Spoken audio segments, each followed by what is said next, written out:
और बायोगैस। तो चलिए स्टार्ट करते हैं अपने पहले क्वेश्चन से कि हवा की गति को मापने के लिए निम्नलिखित में से किस उपकरण का उपयोग किया जाता है।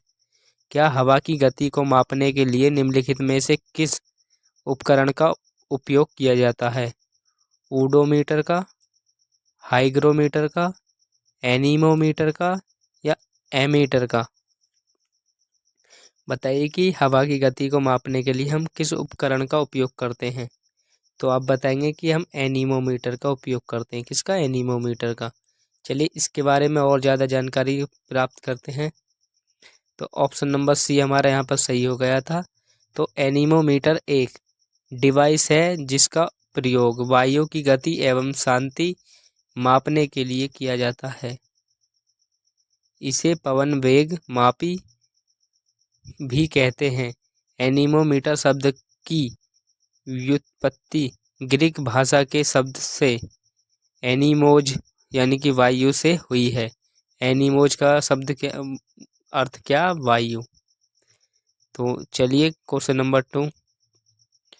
क्वेश्चन नंबर 2 में आपसे क्या पूछा है कि डैश का प्रयोग, क्या डैश का प्रयोग हवा की शक्ति और वेग को मापने के लिए किया जाता है। इसका डैश का प्रयोग हवा की गति और वेग को मापने के लिए किया जाता है। किसका? लेक्टोमीटर, स्पीडोमीटर, थर्मोमीटर या एनीमोमीटर। बताइए कि डैश का उपयोग हवा की शक्ति और वेग को मापने के लिए किया जाता है। किसका? लेक्टोमीटर का, स्पीडोमीटर का या थर्मामीटर का या एनीमोमीटर का। बताइए किसका उपयोग किया जाता है। तो आप बताएंगे एनीमोमीटर का।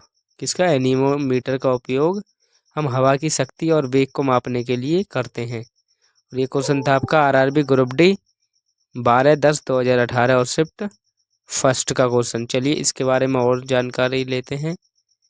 तो ये वही था जो आपने पहले क्वेश्चन में पढ़ा था। उपयुक्त प्रश्न की व्याख्या देखें। चलिए क्वेश्चन नंबर 3, ये उसी से रिलेटेड है जो हमने पहला क्वेश्चन करा था।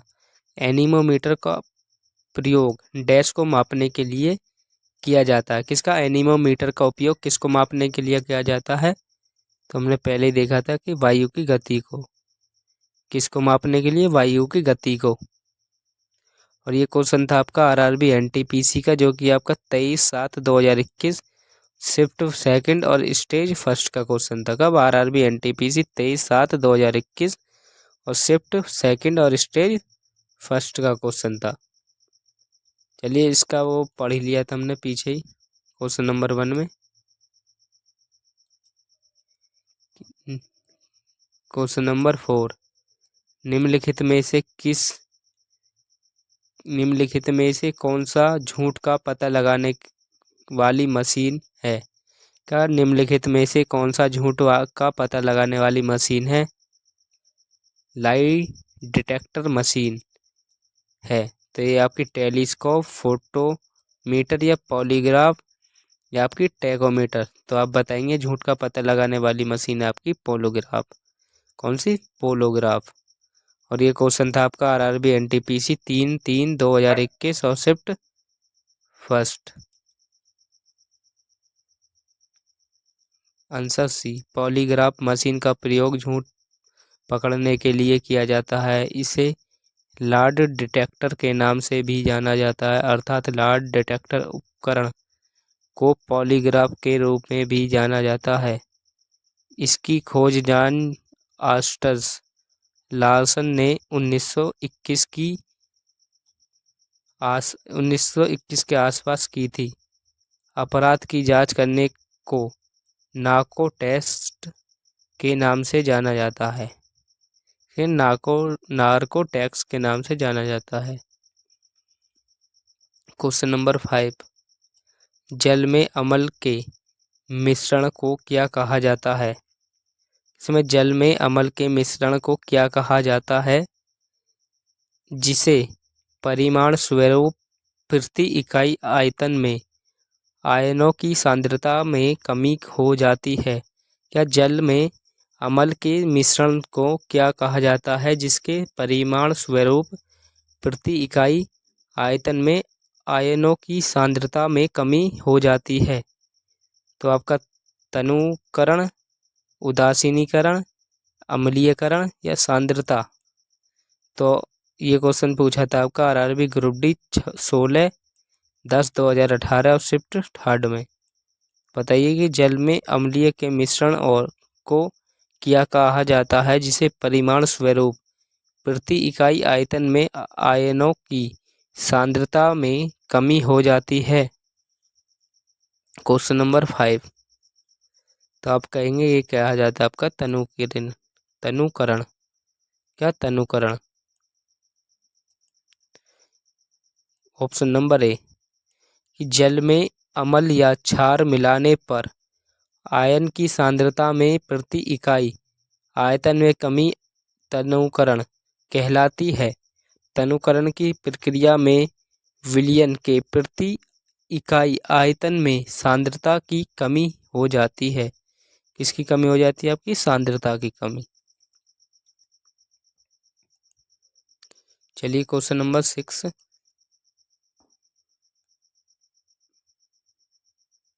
क्वेश्चन नंबर 6 में आपसे क्या पूछा कि एक सोलर सेल किसके बना होता है?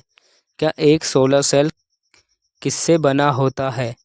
सिलिकॉन से, टेफ्लॉन से या गैलियम से या कार्बन से? किससे? कि एक सोलर सेल किससे बना होता है? सिलिकॉन से, टेफ्लॉन से या गैलियम से या कार्बन से? बताइए क्वेश्चन नंबर 6। तो ये बना होता है आपका सिलिकॉन से। किससे? सिलिकॉन से। क्या? Solar cell. और ये क्वेश्चन था आपका आरआरबी ग्रुप डी का 3/10/2018 और शिफ्ट फर्स्ट का क्वेश्चन। चलिए क्वेश्चन नंबर इसी के बारे में जानते हैं कि सोलर सेल या फोटोवोल्टिक सेल प्रकाश ऊर्जा को वैद्युत ऊर्जा में बदलता है। यह अर्धचालक पदार्थ जैसे सिलिकॉन, सिलीनियम, जर्मेनियम आदि का बना होता है। किसका? अर्धचालक आपका पदार्थ जैसे कि सिलिकॉन, सेलियम और जर्मेनियम। चलिए क्वेश्चन नंबर 7। क्वेश्चन नंबर 7 में आपसे क्या पूछा कि सही विकल्प चुने। फलों को लंबे समय तक ठंडे भंडारण में संरक्षण रखा जाता है क्योंकि? क्या? सही विकल्प चुने। फलों को लंबे समय तक ठंडे भरण में संरक्षित रखा जाता है क्योंकि नमी की मात्रा को बढ़ाना, ऑक्सीजन की अधिक मात्रा उपलब्ध कराना या फलों को अंधेरे स्थान में रखना या फलों की श्वसन दर को कम करना। बताइए कि सही विकल्प चुने। फलों को लंबे समय तक ठंडा एवं भंडारण में संरक्षण रखा जाता है क्योंकि? तो आप बताएंगे क्वेश्चन नंबर 7 कि फलों की श्वसन दर को कम करना। ऑप्शन नंबर डी यहाँ पर सही हो जाएगा। और ये क्वेश्चन था आपका आरआरबी एनटीपीसी 17/1/2017 और शिफ्ट फर्स्ट और स्टेज फर्स्ट का क्वेश्चन था। चलिए इसी के बारे में और जानते हैं कि फलों को लंबे समय तक शीत गृह में संरक्षित रखा जाता है क्योंकि फलों की श्वसन दर कम करना होता है। सामान्यतः तौर पर कम तापमान सूक्ष्म जीवों की वृद्धि दर को कम करते हैं जिसे भौतिक और रासायनिक प्रक्रियाओं की दर कम हो जाती है। क्या? कम हो जाती है। चलिए क्वेश्चन नंबर 8 कि फेफड़ों में श्वसन गैसों का आदान प्रदान होता है डैश में। बताइए कि फेफड़ों में श्वसन गैस का आदान प्रदान कहाँ होता है? श्वसन नलिका में, श्वसनिका में या ब्रोंकियोली में या आपकी ब्रोकाई में या आपकी कुपिका एल्वियोली में या आपकी ट्रेकिया में? तो आप बताएंगे क्वेश्चन नंबर 8 कि आपकी ट्रेकिया में। ट्रेकिया में आपकी फेफड़ों में श्वसन गैसों का आदान प्रदान होता है। और ये क्वेश्चन था आपका RRB जेई 28/5/2019 और शिफ्ट थर्ड का क्वेश्चन। चलिए कि फेफड़ों में गैसों का आदान प्रदान कोशिकाओं में स्थित वायु तथा कोशिकाओं में फैली हुई रक्त कोशिकाओं में बहने वाले रुधिर के बीच होता है। ठीक है, तो चलिए क्वेश्चन नंबर 9 कि निम्न में से किसकी तुलना सैनिकों से की जा सकती है। का निम्नलिखित में से किसकी तुलना सैनिकों से की जा सकती है। लाल रक्त कोशिका यानी कि RBC, प्लाज्मा या रक्त बिंबाणु यानी कि प्लेटलेट्स, और आपकी श्वेत रक्त कोशिका यानी कि WBC। तो आप बताएंगे कि आपके WBC। और ये क्वेश्चन था आपका RRB ग्रुप डी 2/11/2018 और शिफ्ट फर्स्ट का क्वेश्चन था। चलिए, श्वेत रक्त कोशिकाएं मानव शरीर में सहज प्रतिरक्षा प्रणाली का महत्वपूर्ण घटक है। इन्हें ल्यूकोसाइट भी कहते हैं। मनुष्य के 1 घन मीटर रक्त में इनकी संख्या लगभग 7500 तक होती है। ये रंगहीन या सफ़ेद रंग की होती हैं। ये शरीर को संक्रमण रोगों और बाह्य पदार्थों से रक्षा करने वाली प्रतिरक्षी कोशिकाएं हैं। अतः इनकी तुलना शरीर में रोग से लड़ने वाले सैनिक के रूप में की जाती है।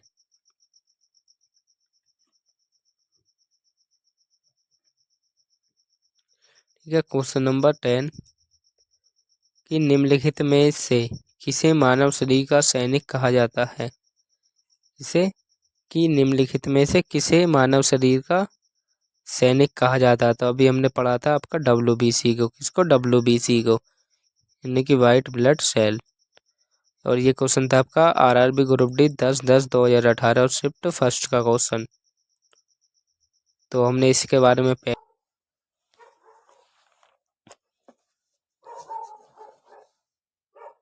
और पहला क्वेश्चन है आपका कि पदार्थ की प्रकृति से संबंधित मूलभूत सिद्धांत किसने प्रतिपादित किया था। कौन सा? कि पदार्थ की प्रकृति के संबंध में मूलभूत सिद्धांत किसने प्रतिपादित किया था। तो आपके जॉन मिल्टन ने, या आपके जॉन डाल्टन ने, या आपके मेंडल ने, या आपके लावसियर ने। बताइए कि पदार्थ की प्रकृति का संबंधित मूलभूत सिद्धांत किसके यानी कि किसने प्रतिपादित किया था। तो आप बताएंगे जॉन मिल्टन ने नहीं, लावसियर ने नहीं, मेंडल ने नहीं, तो आपके जॉन डाल्टन साहब ने आपका प्रतिपादित किया था। तो ऑप्शन नंबर बी यहाँ पर सही हो जाएगा।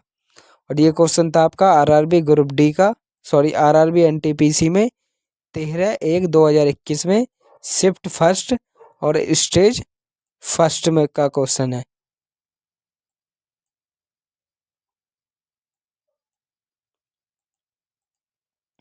चलिए नेक्स्ट क्वेश्चन क्या, अभी इसी के बारे में और ज़्यादा जानते हैं। तो ऑप्शन नंबर बी तो आप कहाँ पर सही हो गया था। तो अब इसके बारे में और ज़्यादा जानकारी प्राप्त करते हैं कि द्रव अथवा कौन सी द्रव अथवा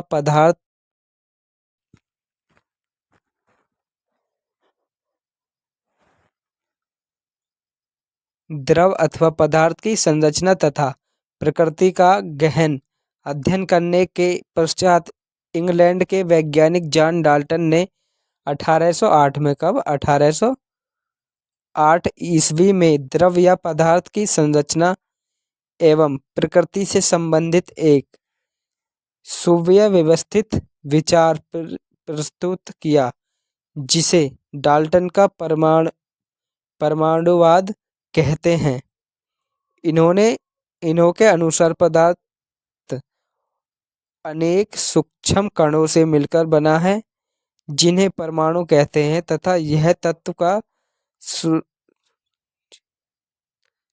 सूक्ष्मतम अणु है जो विभाजित नहीं किया जा सकता। यह रासायनिक क्रिया के दौरान परिवर्तित रहता है। ठीक है, तो ये था इसके और जानकारी, आपको वो याद करना है। तो चलिए क्वेश्चन नंबर 2 कि पदार्थ परमाणु को किसने खोजा था? किसे? शब्द परमाणु को किसने खोजा था? कौन से शब्द आपके कौन से को परमाणु को किसने खोजा था? तो आप बताएंगे डाल्टन ने, कणा ने, या आपके लेवोसियन ने, या आपके डेमोक्रिटस ने। तो आप बताएंगे शब्द परमाणु किसने खोजा था? तो ये खोजा था आपका क्वेश्चन नंबर 2 डेमोक्रिटस ने।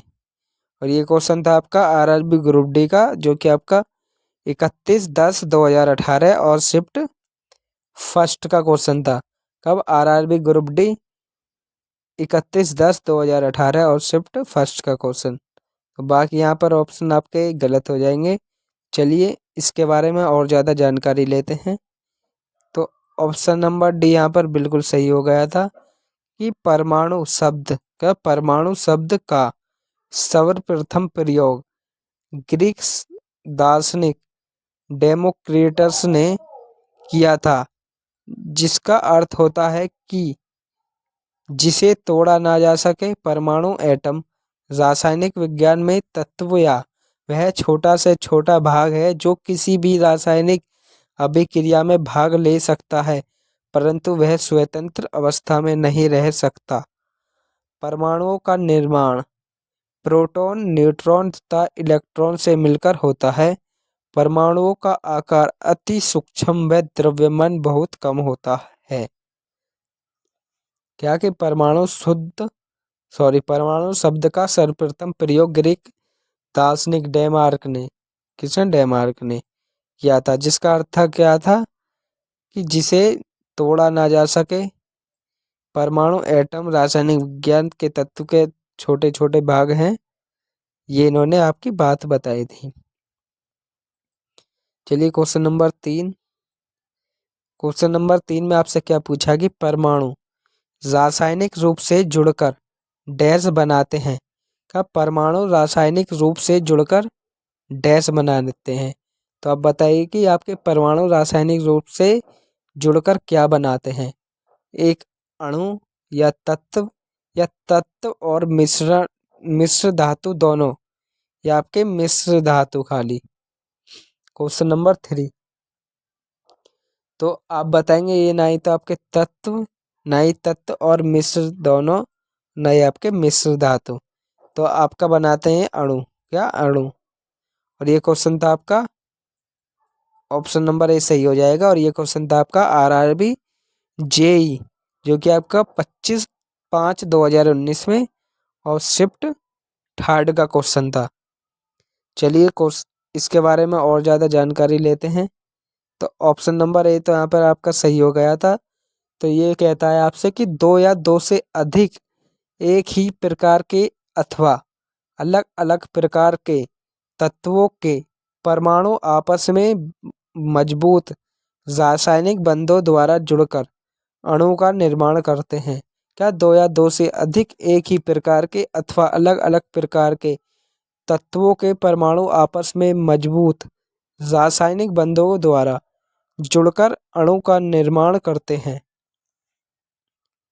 ठीक है, तो आप इसे एक बार पढ़ लें। और चलिए क्वेश्चन नंबर 4 कि एक ही तत्व या विभिन्न तत्वों के परमाणु मिलकर बनाते हैं। क्या? एक ही तत्व या विभिन्न तत्व के परमाणु मिलकर बनाते हैं। तो क्या बनाते हैं आपके? अणु, इलेक्ट्रॉन, आयन या प्रोटॉन। बताइए कि एक ही तत्व या विभिन्न तत्वों के परमाणु मिलकर बनाते हैं। क्या बनाते हैं आपके? अणु, इलेक्ट्रॉन, आयन या प्रोटॉन। Question number 4। तो आप बताएंगे ये ना ही तो आपके इलेक्ट्रॉन, ना ही आपके आयन, और नहीं आपके प्रोटॉन। तो आपके ये बनाते हैं अणु। क्या? अणु। और ये क्वेश्चन था आपका आरआरबी जेई 26/5/2019 का और शिफ्ट थर्ड का। तो चलिए, इसकी व्याख्या हमने पहले ही पढ़ ली थी, पहले वाले क्वेश्चन में जो था वही है इसका। चलिए क्वेश्चन नंबर 5।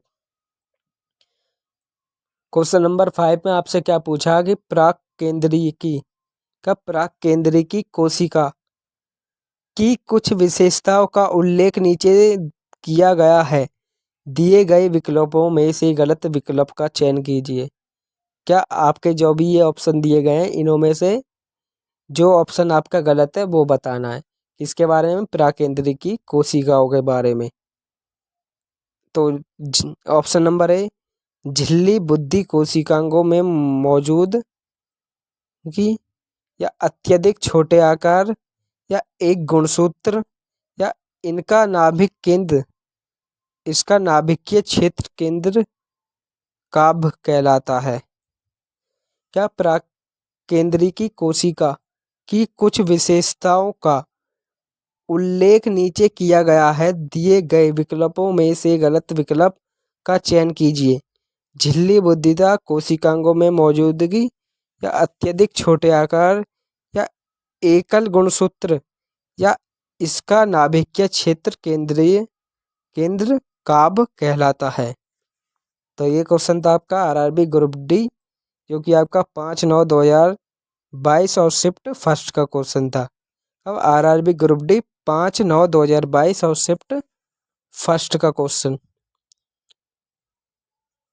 Question number 5।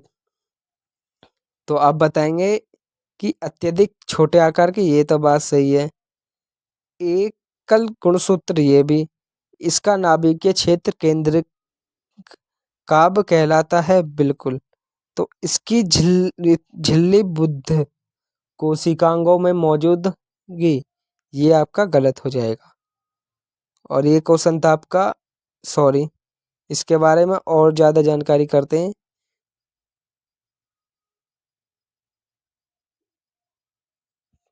प्राकेंद्रिकी कोशिका की प्रमुख विशेषताएं, ये अत्यधिक छोटी आकार की एकल गुणसूत्र होती हैं।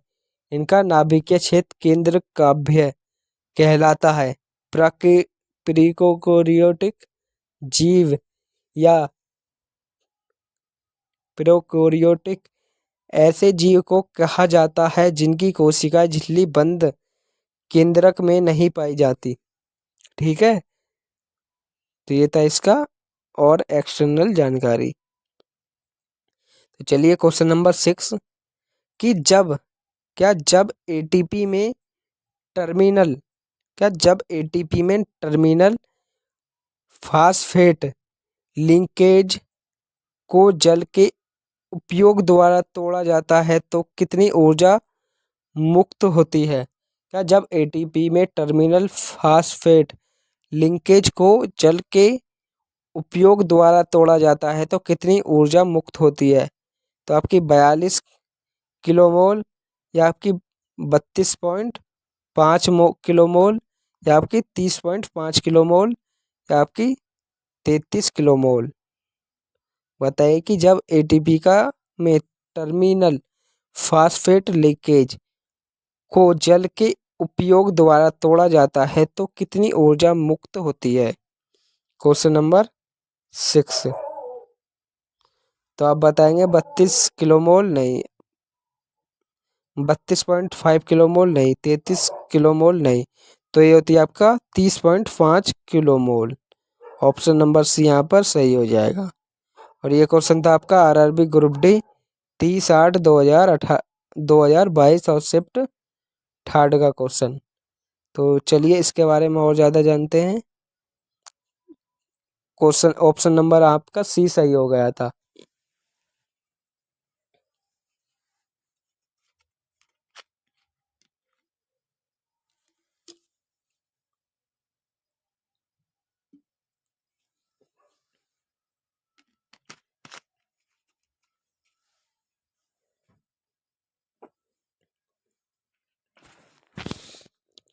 चलिए इसके बारे में और ज़्यादा जानते हैं कि संश्लेषित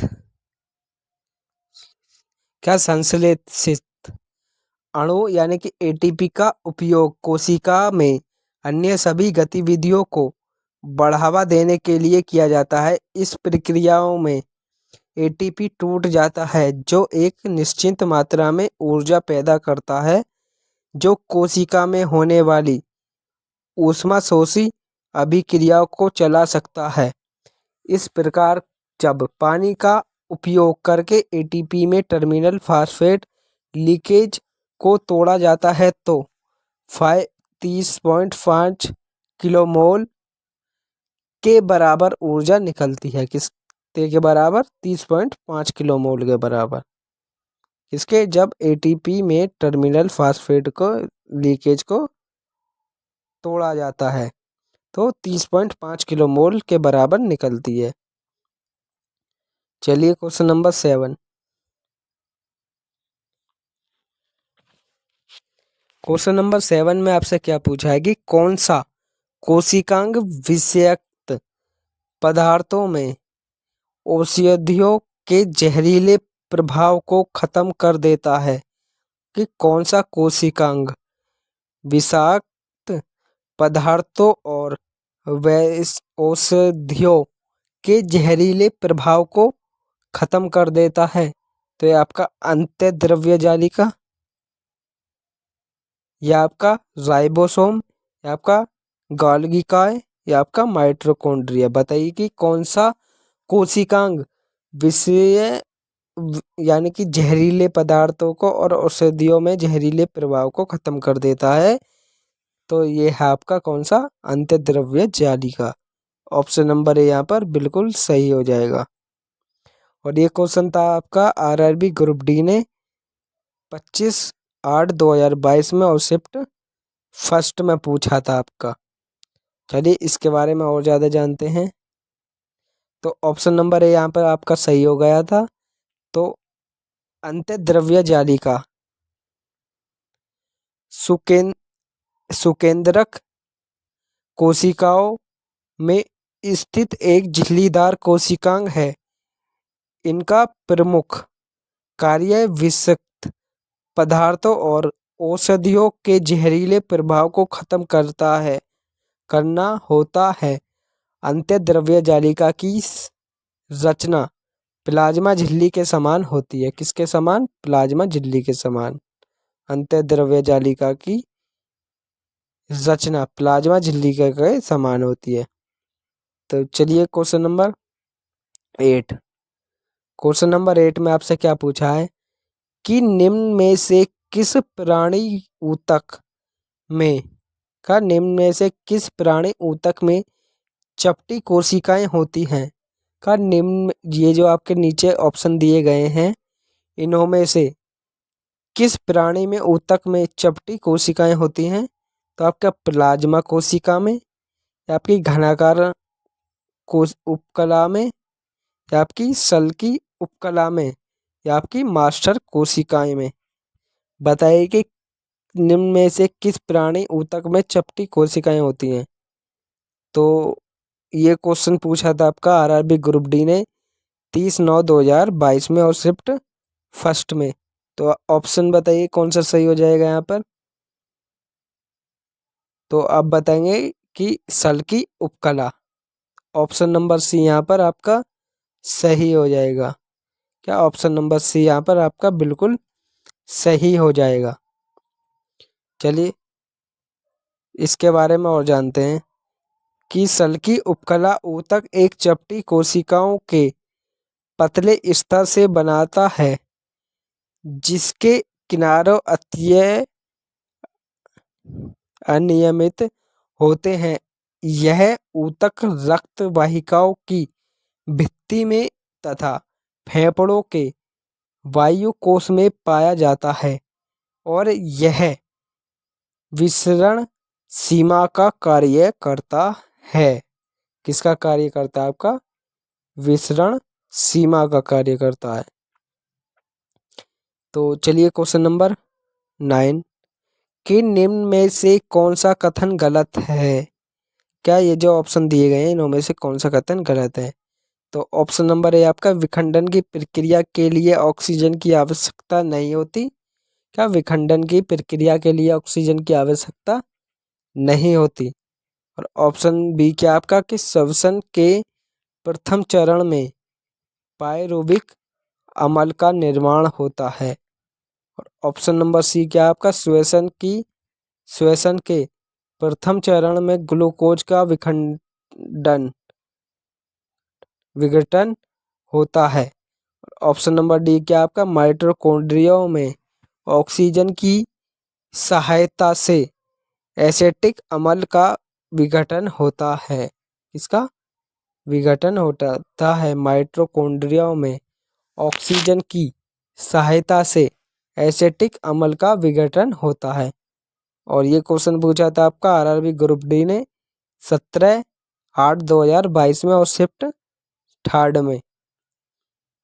तो आप बताएंगे क्वेश्चन नंबर 9 कि ये आपका माइटोकॉन्ड्रिया में ऑक्सीजन की सहायता से एसिटिक अम्ल का विघटन होता है, तो इसमें नहीं होना चाहिए। तो ऑप्शन नंबर डी यहाँ पर बिल्कुल सही हो जाएगा, क्योंकि यही आपका गलत है। तो ये आपके तीनों सही हो जाएंगे और हमारे क्वेश्चन के हिसाब से ऑप्शन नंबर डी सही हो जाएगा, क्योंकि इसने गलत पूछा है। चलिए इसके बारे में जानते हैं कि दिए गए कथनों में से 4 गलत है। क्यों? क्योंकि माइटोकॉन्ड्रिया में ऑक्सीजन की सहायता से एसिटिक अम्ल का विघटन नहीं होता, बल्कि पायरुवेट का विघटन होता है। क्या विघटन होता है? माइटोकॉन्ड्रिया को कोशिका का पावर हाउस कहा जाता है। किसको? आप ध्यान देंगे कि माइटोकॉन्ड्रिया को आपका कोशिका का, इसका माइटोकॉन्ड्रिया को आपको कोशिका का क्या कहा जाता है? आपका पावर हाउस। किसको? कोशिका के। तो आपका माइटोकॉन्ड्रिया को कोशिका का पावर हाउस कहा जाता है। चलिए क्वेश्चन नंबर 10। क्वेश्चन नंबर 10 में आपसे पूछा कि किसी पिंड पर कार्य तभी किया जाता है जब, किसी पिंड पर कार्य तभी किया जाता है जब, तो यह एक यांत्रिक प्रभाव के माध्यम से ऊर्जा वृद्धि का अनुभव करता है, या बल इस पर कार्य करता है, या वहाँ विस्थापन होता है, या यह किसी निश्चित दूरी के मध्य से आगे बढ़ता है। तो आप बताएंगे किसी पिंड पर कार्य तभी किया जाता है जब यह एक यांत्रिक प्रभाव है के माध्यम से ऊर्जा वृद्धि का अनुभव करता है। तो ऑप्शन नंबर ए यहाँ पर सही हो जाएगा। और ये क्वेश्चन था आपका आरआरबी ग्रुप डी 11/12/2018 और शिफ्ट 2 का क्वेश्चन है कि किसी पिंड पर कार्य तभी किया जाता है जब वह पिंड एक यांत्रिक प्रभाव से माध्यम से ऊर्जा वृद्धि का अनुभव करता है। तो आज की क्लास हमारी यहीं पर समाप्त होती है। हमारी वीडियो को लाइक, कमेंट और शेयर करें और हमारे चैनल को सब्सक्राइब एंड बेल आइकन को प्रेस करें हमारे चैनल पे। तो पहला क्वेश्चन है आपके सामने कि जब आप एक रबड़ बैंड खींचते हैं तो हस्ताक्षरित ऊर्जा के रूप में संग्रहित होती है। क्या क्वेश्चन नंबर 1 क्या पूछा आपसे कि जब आप एक रबड़ बैंड खींचते हैं तो हस्ताक्षरित ऊर्जा के रूप में संग्रहित होती है स्थैतिक ऊर्जा, मांसपेशीय ऊर्जा, यांत्रिक ऊर्जा या गतिज ऊर्जा। बताइए कि जब आप एक रबड़ बैंड खींचते हैं तो कौन सी ऊर्जा हस्ताक्षरित होती है, यानी कि संग्रहित होती है। तो आप बताएंगे यह होती है आपकी स्थैतिक ऊर्जा। कौन सी? ऑप्शन नंबर ए स्थैतिक ऊर्जा। और ये क्वेश्चन था आपका आरआरबी ग्रुप डी का, जो कि आपका 10/10/2018 और शिफ्ट 1 में पूछा गया था। चलिए इसी क्वेश्चन के बारे में और ज़्यादा जानते हैं। तो ऑप्शन नंबर ए तो यहाँ पर सही हो गया था। तो किसी वस्तु में उसकी विशेष अवस्था या स्थिति के कारण कार्य करने की क्षमता को स्थितिज ऊर्जा कहते हैं। जैसे बांध में इकट्ठे पानी की ऊर्जा, तनी हुई स्प्रिंग में ऊर्जा, स्थितिज ऊर्जा का एसआई मात्रक क्या होता है? आपका जूल होता है। अत जब हम एक रबड़ बैंड खींचते हैं तो रबड़ बैंड की खींची हुई स्थिति के कारण हस्ताक्षरित ऊर्जा स्थितिज ऊर्जा के रूप में संग्रहित होती है। ठीक है, तो चलिए क्वेश्चन नंबर 2 कि डैश के कणों की गतिज ऊर्जा अधिकतम होती है।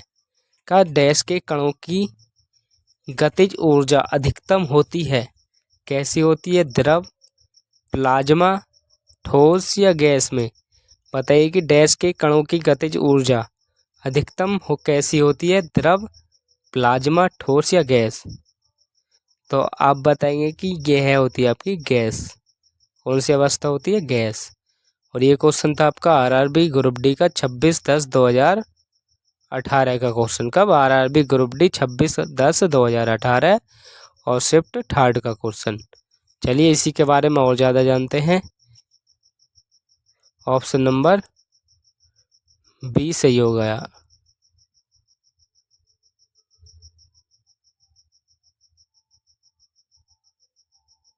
ऑप्शन नंबर डी सही हो गया कि किसी वस्तु की गति के कारण उत्पन्न ऊर्जा को वस्तु की गतिज ऊर्जा कहा जाता है। किसी गतिशील वस्तु की गतिज ऊर्जा उस वस्तु द्वारा विराम अवस्था में आने तक किए गया कार्य के रूप में व्यवस्थित की जा सकती है। गैस के कणों की गतिज ऊर्जा अधिकतम होती है क्योंकि गैस के कण ठोस अवस्था व द्रव कणों की अपेक्षा अधिक गतिशील होते हैं और ठोस के कण की गतिज ऊर्जा न्यूनतम होती है। ठीक है, तो चलिए क्वेश्चन नंबर 3 कि डैश में कणों की गतिज ऊर्जा अधिकतम होती है। किस में होती है कणों की गतिज ऊर्जा अधिकतम? तो ये होती है आपकी ऑप्शन नंबर डी, गैसों में। इसमें गैसों में ऑप्शन नंबर डी यहाँ पर सही हो जाएगा। तो ये क्वेश्चन था आपका आरआरबी ग्रुप डी 12/11/2018 और शिफ्ट थर्ड का क्वेश्चन। तो चलिए इसके बारे में और जानते हैं। तो इसका एक्सप्लेनेशन हमने पीछे ही देख लिया था, तो ऑप्शन डी यहाँ पर सही हो गया था। चलिए क्वेश्चन नंबर 4 कि एक घर में एक माह में 900 × 10⁻0 जूल ऊर्जा की खपत हुई। इस इकाई में यह ऊर्जा कितनी होगी?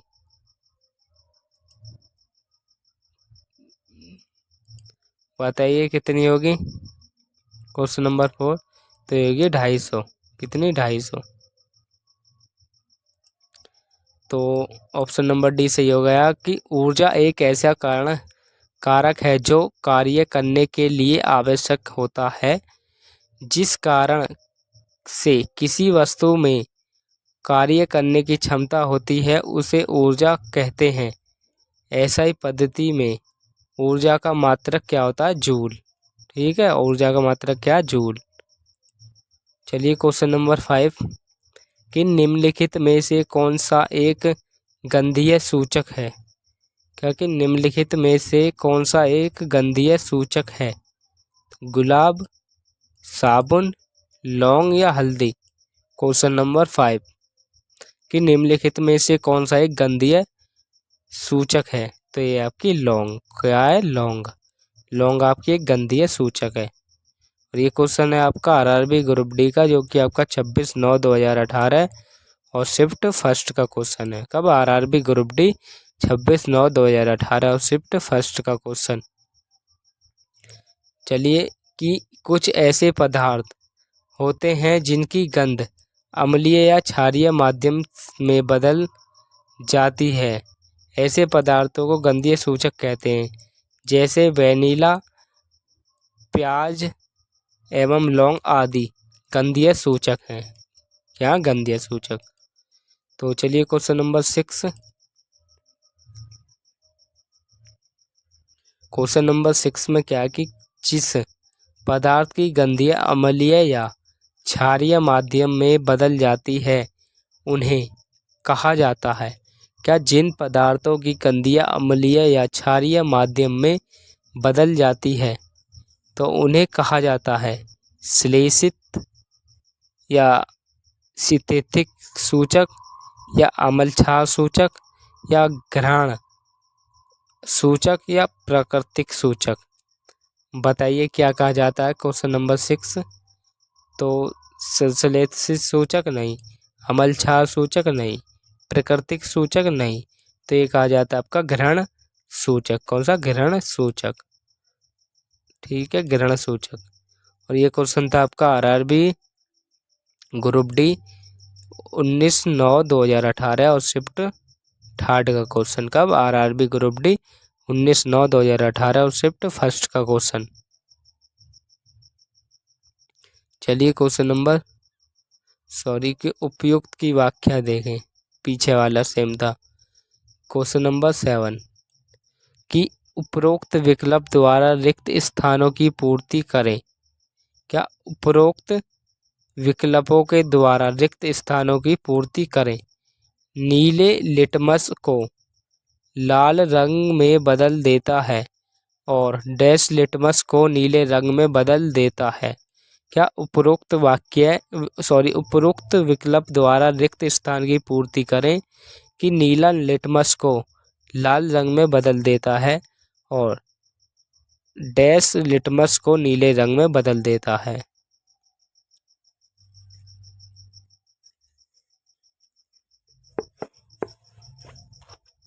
बताइए कि उपरोक्त विकल्पों में से कौन सा विकल्प सही होगा? ए, बी, सी या डी?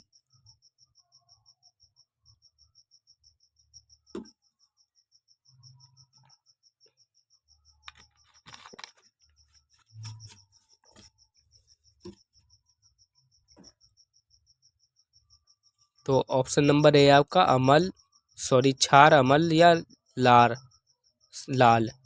ऑप्शन नंबर बी है आपका अमल, क्षार और हरा। सी है आपका क्षार अमल और गुलाबी। डी ऑप्शन है आपका अमल, क्षार और लाल। तो बताइए कौन सा सही हो जाएगा। और ये क्वेश्चन था आपका आरआरबी एनटीपीसी स्टेज फर्स्ट और 19/4/2016 और शिफ्ट फर्स्ट का क्वेश्चन। क्वेश्चन नंबर 7 तो अमल, क्षार और लाल यहाँ पर ये सही हो जाएगा, बाकी ये ऑप्शन आपके गलत हो जाएंगे। चलिए ऑप्शन नंबर डी यहाँ पर सही हो जाएगा कि लिटमस पेपर वास्तव में नीले रंग का होता है, परंतु जब इसे अमल में डुबोया जाता है तो यह लाल रंग का हो जाता है और जब इसे लाल लिटमस पेपर को पुनः क्षारीय विलयन में डुबोया जाता है तो यह लाल से नीला हो जाता है। लिटमस पेपर की इस प्रकृति के कारण इसे सूचक भी कहते हैं।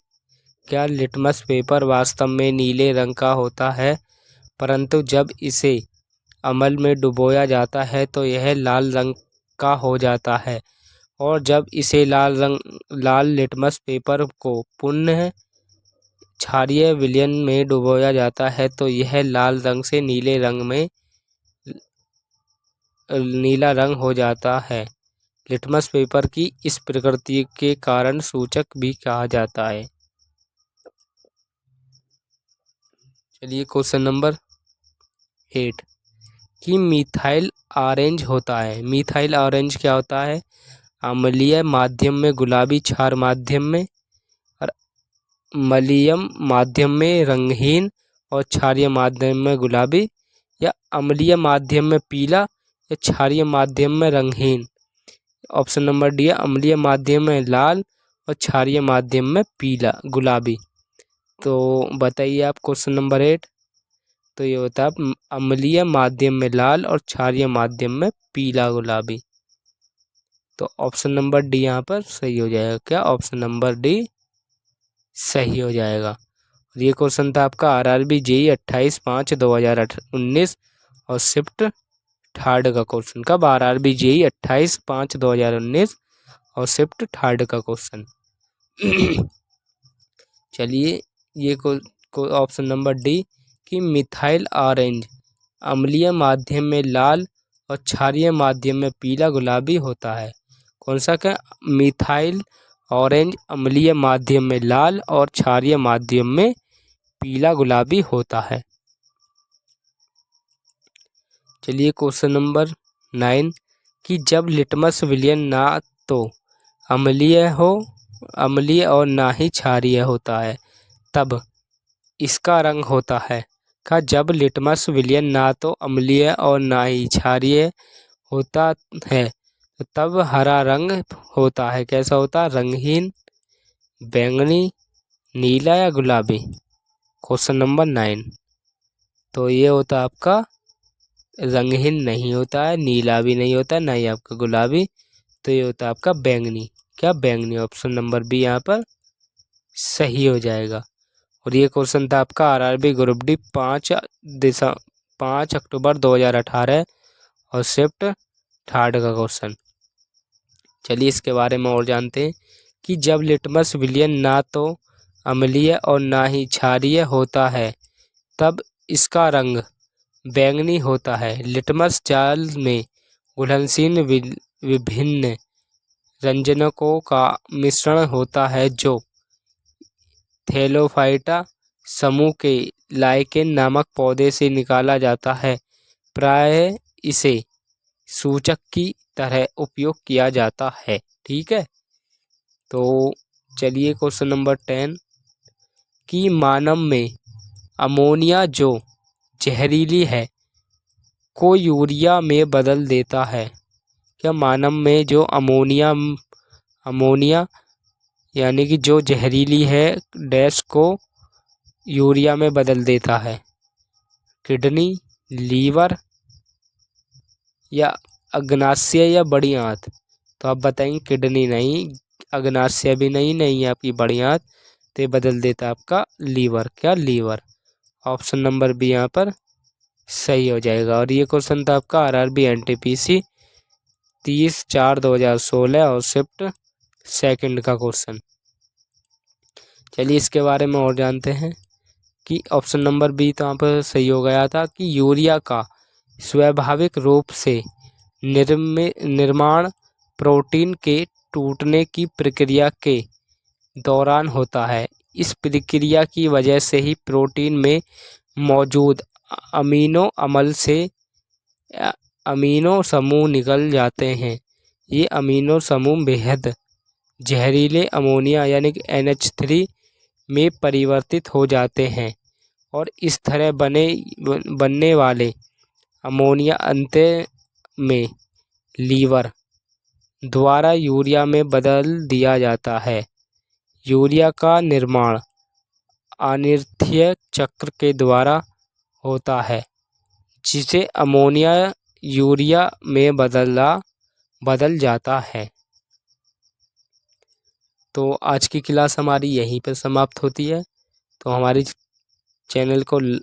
वीडियो को लाइक, कमेंट और शेयर। पहला क्वेश्चन फिजिक्स का कि एक्सरे जो अब चिकित्सा के क्षेत्र में दैनिक रूप से रोग निदान के लिए उपयोग किया जाता है, इसकी खोज किसके द्वारा की गई थी? बताइए कि एक्सरे के जनक कौन है? विल्हेम या नील्स या अर्नेस्ट या मैक्स बोर्न? तो आप बताएंगे ये ऑप्शन आपका सही हो जाएगा। क्या? विल्हेम। और ये क्वेश्चन था आपका आरआरबी एनटीपीसी 11/4/2016 और शिफ्ट फर्स्ट का क्वेश्चन। चलिए क्वेश्चन नंबर इसी के बारे में और जानते हैं कि ऑप्शन नंबर ए सही होगा कि एक्सरे जो अब चिकित्सा के क्षेत्र में दैनिक रूप से रोग निदान के लिए उपयोग किया जाता है, इसकी खोज विल्हेम्स रांटनज ने की थी। नील्स बोहर तथा रदरफोर्ड।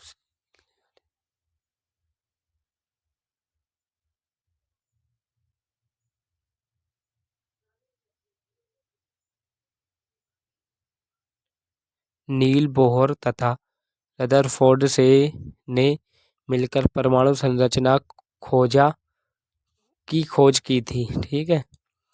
क्वेश्चन नंबर 2 कि सूरज की रोशनी को विद्युत ऊर्जा में परिवर्तित करने के लिए सौर ऊर्जा डैश का उपयोग करती है।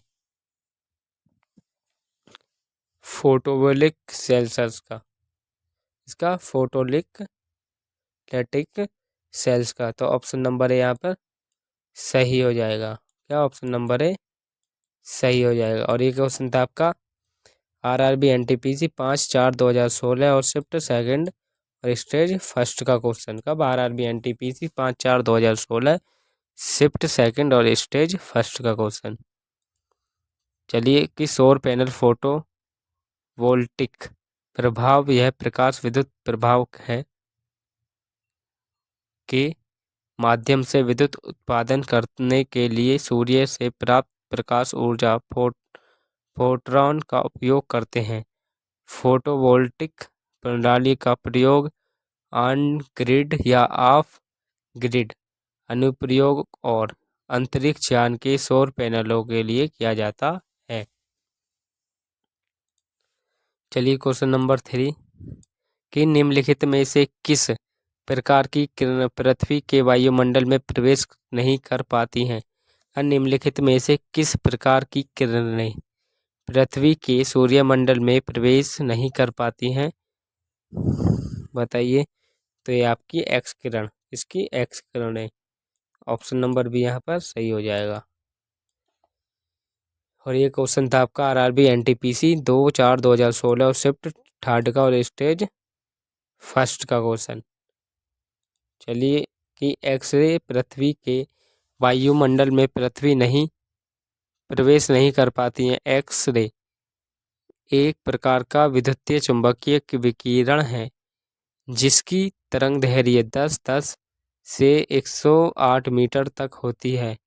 यह चिकित्सा में निदान के लिए सर्वाधिक प्रयोग की जाती है। चलिए क्वेश्चन नंबर 4 कि सहसंयोजी बॉन्डेड अणुओं में निम्न गलनांक और क्वथनांक बिंदु होता है क्योंकि, बताइए क्योंकि इंटरमोलिकुलर बल कमजोर होता है। तो ऑप्शन नंबर सी सहसंयोजक बंध। सहसंयोजक यौगिक के गलनांक में क्वथनांक अणुओं के मध्य दुर्लभ कमजोर आकर्षण बल के कारण कम होते हैं। इस आकर्षण बल को तोड़ने के लिए कम ऊर्जा की आवश्यकता होती है। क्वेश्चन नंबर 5 कि बड़े परमाणुओं वाले तत्वों से बने बंध होते हैं बहुत कमजोर, मजबूत, बहुत मजबूत या कमजोर। क्वेश्चन नंबर 5 तो ये होते हैं आपके बहुत कमजोर या बहुत कमजोर। ये क्वेश्चन था आपका आरआरबी ग्रुप डी 5/11/2018 और शिफ्ट थर्ड का क्वेश्चन।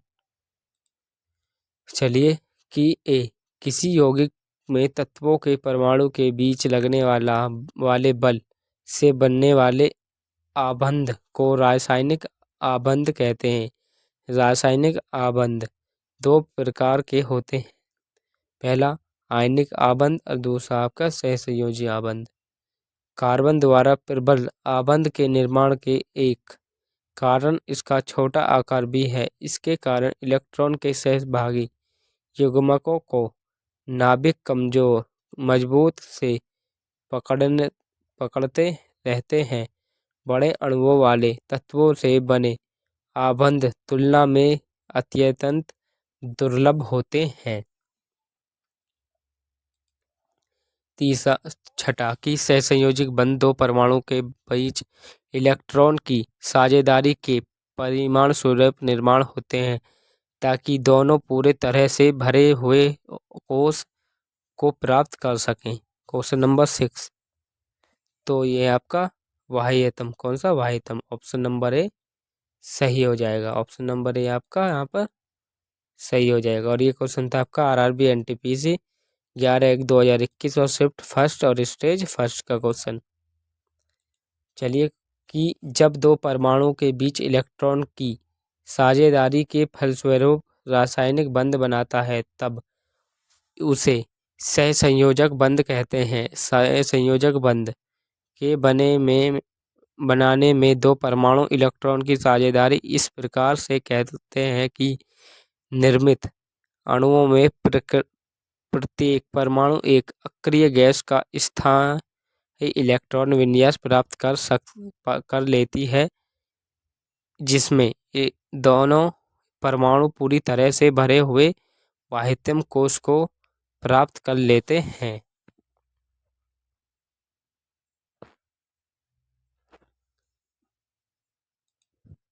चलिए क्वेश्चन नंबर 7 कि इनमें से कौन सा कोशिका जड़ों से पौधों को अन्य भागों तक जल का परिचलन करती है। क्वेश्चन नंबर 7 तो ये करती है आपकी कौन, जाइलम। कौन करती है, जाइलम। ये क्वेश्चन था आपका RRB SSC senior section engineer का, जो हमने पहले पढ़ा था उसी क्वेश्चन का था ये। क्वेश्चन नंबर 8 कि निम्नलिखित में से कौन पौधों में जल के वहन से संबंधित है। निम्नलिखित में से कौन पौधों के जल के वहन में संबंधित है। क्वेश्चन नंबर 8 तो ये आपका जाइलम। कौन, जाइलम। कि जाइलम ऊतक पौधों में जल के वहन से संबंधित है। जाइलम ऊतक पौधों के जड़ तना एवं पत्तियों में पाया जाता है। इसे चालक ऊतक भी कहते हैं। यह 4 विभिन्न प्रकार के घटकों से बना होता है। ये है कि ए वाहिकाएं, बी वाहिकाएं, सी जाइलम तंतु, डी जाइलम मुद्रकाएं। 9 है कि जब लिटमस विलयन ना तो अम्लीय और ना ही क्षारीय होता है तब इसका रंग कैसा होता है। बताइए। क्वेश्चन नंबर 9 तो ये होता है आपका बैंगनी रंग का। कैसा, बैंगनी रंग का। कि जब लिटमस विलयन ना तो अम्लीय और ना ही क्षारीय होता है तब इसका रंग बैंगनी होता है। लिटमस जल में घुलनशील विभिन्न रंजनों का एक मिश्रण होता है जो थैलोफाइटा समूह के लाइकेन नामक पौधे से निकाला जाता है। प्राय इसे सूचक की तरह उपयोग किया जाता है। क्वेश्चन नंबर 10 कि मानव में अमोनिया जो जहरीली है को यूरिया में बदल देती है। कौन बदल देती है, तो ये बदलता है आपका लीवर। ये क्वेश्चन था आपका आरआरबी एनटीपीसी का। कि यूरिया का स्वाभाविक रूप से निर्माण प्रोटीन के टूटने की प्रक्रिया के दौरान होता है। इस प्रक्रिया की वजह से प्रोटीन में मौजूद अमीनो अम्ल से एनिमो समूह निकाल जाते हैं। ये अमीनो समूह बेहद जहरीले अमोनिया NH3 में परिवर्तित हो जाते हैं और इस तरह बनने वाले अमोनिया अंत में लीवर द्वारा यूरिया में बदल दिया जाता है। यूरिया का निर्माण आर्थिनियन चक्र के द्वारा होता है जिसमें अमोनिया यूरिया में बदल जाता है। तो आज की क्लास हमारी यहीं पर ख़त्म होती है। यदि हमारी वीडियो अच्छी लगी हो तो वीडियो को लाइक, चैनल को सब्सक्राइब एंड बेल आइकन को प्रेस जरूर करें। तो चलिए मिलते हैं कल एक और नेक्स्ट क्लास के साथ। जब तक के लिए टाटा बाय बाय।